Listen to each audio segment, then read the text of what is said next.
On October 1st, 2000, my 18-year-old brother was killed, shot and killed behind our old elementary school. And that day, I asked him, before he was killed, so what's your plan?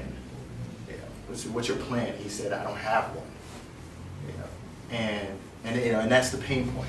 It's student motivation. It's a kid in the classroom that's asked himself, well, why am I here? See, you can get as many test scores as possible, and you can have as many talent shows as much as you can. But what do we really know about education? And that is that a kid can make it. A kid doesn't make it based upon who and what they're exposed to. And so my idea is Kino. It's career spotting for kids. Career spotting because it helps kids identify and recognize what careers, pathways are out there for them, and it's for kids. So it's focused on 13 to 17, which is that critical age that tends to be ignored. And so our product is three components. One is videos of professionals sharing the how-tos of their success. So it's Ted meets MTV Cribs.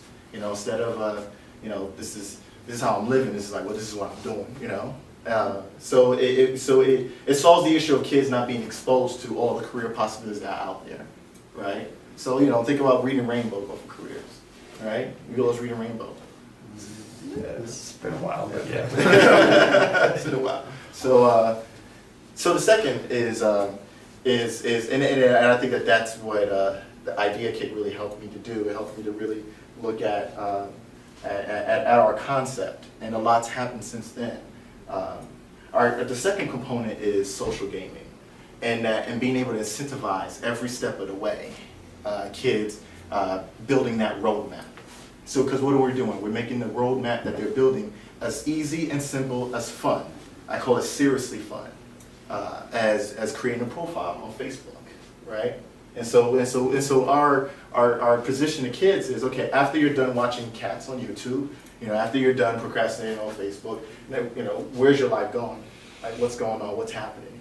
And so our sales strategy is that third part. So we've got the exposing young people using the videos. The second is social gaming, and the third part is a framework, a platform that can exist behind school firewalls.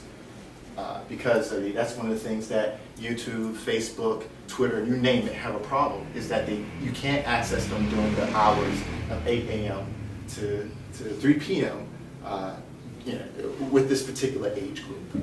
And so this is what makes it attractive to teachers, because we're focusing on student motivation. We're focusing on why that kid is in that classroom, and having a business-to-business strategy with teachers. And so that's Kino. So it's career spotting for kids. Oh yeah, that's right. My name is Kalina Pryforce, and I'm passionate about transforming children's lives, and that's why I'm here. So education is one of my pet loves. I've worked in it with Chicago Public Schools, so I'm kind of like with you there, and done a lot of stuff with charter and contract schools. I'm interested to hear, you said that you've done a lot of this. I'm interested to hear kind of where you are in the process, and kind of what you've been doing, who you've been pitching to, how have you gotten into that space, because it's a tough nut to crack. Yeah. So I'll start backwards, because that's the one I remember. So it's how do I get into the space? Well, I mean, I was in the shower, because that's where most of my good ideas. The best ideas come from that. I'm telling you. It is. I'm telling you, this always happens. And I don't know what it is. The water in the head. It's got the juices flowing. But yeah, it was okay. So what is the issue? A nonprofit organization, and that's what Kino is not, a nonprofit organization. A nonprofit organization, if they can spend millions of dollars helping 300 kids, and expose, doing what we do, expose them to professionals. Why? Why is that important? Less than 10% of engineering fields are filled by women. It's even worse for minorities, even worse for poor minorities. And so you save these 300 kids. but it took millions of dollars to do that. And I'm from Brooklyn. A corner bodega store can't survive on 300 customers, right? And so then that was the issue. The issue was, well, oh sorry, yeah. So the issue was, well, how do you get so many professionals into one space because they're all busy, right? And then how do you then get all those young people in that one space? Because you know what happens in schools is that they'll focus on the honor roll students. How do you engage the kids? Yeah. How do you get them into that?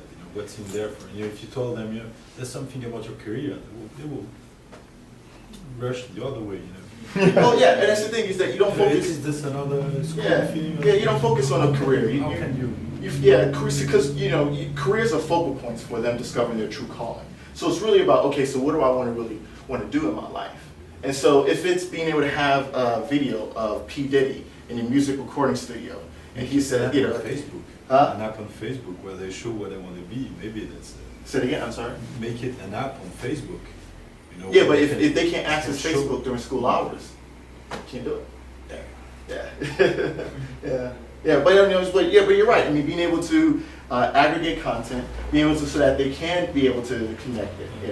But I think that's one of the biggest problems is how do you get really great content to kids in a way that closes the digital divide. And I think that's something that we've been working on. So in answer to your question, that's why I said, well, the space that's big enough to do all this is the internet. And how to make it compelling is that and that's where the social gaming comes in, is that you give them rewards, you give them opportunities, you give them contests. Is this something you could, because a lot of what what I'm hearing, it's kind of like some of the same motivations behind what they're doing with Khan Academy. Mm-hmm. I'm wondering if you could more or less like develop a specific kind of content and essentially include it with the platform that they've already spent a lot of money and time building and already have a decent distribution with. Mm-hmm. Because I mean, that one guy, or however many they have now, I mean, he can't do all those videos. I mean, come on, there's like, how much time are you going to really spend on that? Yeah. But it's like, I mean, if you already have the platform there, I mean, it doesn't seem like you need like 10 different platforms. You just need a specific kind of content, is I think what you're saying is the main component, right? Yeah. And because I think a lot of the social gaming elements are already there, but essentially if you could come up with unique content that illustrated, okay, well, if I'm interested in the P. Diddy videos, and I'm interested in music in general and stuff like that. Might that translate into some sort of certain career, or that I want to pursue, or some sort of company that I want to start, or something like that?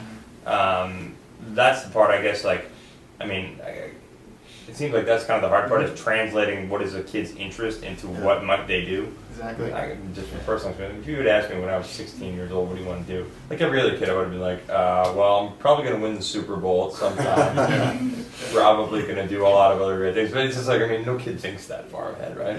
Yeah. It's a hard thing. There aren't too many kids that know that. I certainly didn't, at least. Yeah, you're right. I think one of the things that, the reason why a lot of those platforms aren't successful is a design issue. Is that, when you focus on kids, what they expect from learning is very different from adults. Mm-hmm. So that's one thing. And two, Khan Academy actually is one of those sites that is prohibited from being accessed through schools. So you're talking about really aggressively selling to the teachers and school districts to say, hey, look, this is something that you get out of, since you cut funding for Career Day, because this is what that's our mission, to make Career Day every day. You've cut funding for a lot of career guidance. So this is career guidance 2.0. How do you plan to hook social gaming up into it? Yeah, that's a great question. So on June 3rd to 5th is Startup Weekend Education, and right now I am working on getting a team of engineers together. We're going to build a minimum viable product of a mobile game, and one of the things that it's going to do is that it's going to allow for young people to have mobile access to the site, and also we're going to it will be a location app. We're still trying to figure out, but it'll be a location app where they can check in to sites that are attached to each video. And so if you want to be an astronaut, then this planetarium or this event or that event, you get reports, you get points and rewards for. So there wouldn't actually be like a game component to it. It'd be more like what do you call that, reality? Yeah. Matchup thing. Yeah. We call it augmented learning. Okay. Yeah. Yeah. So that's Yeah, so so it's career spotting for kids, specifically 13 to 17 year olds. Finished right on time. Well done. Well done.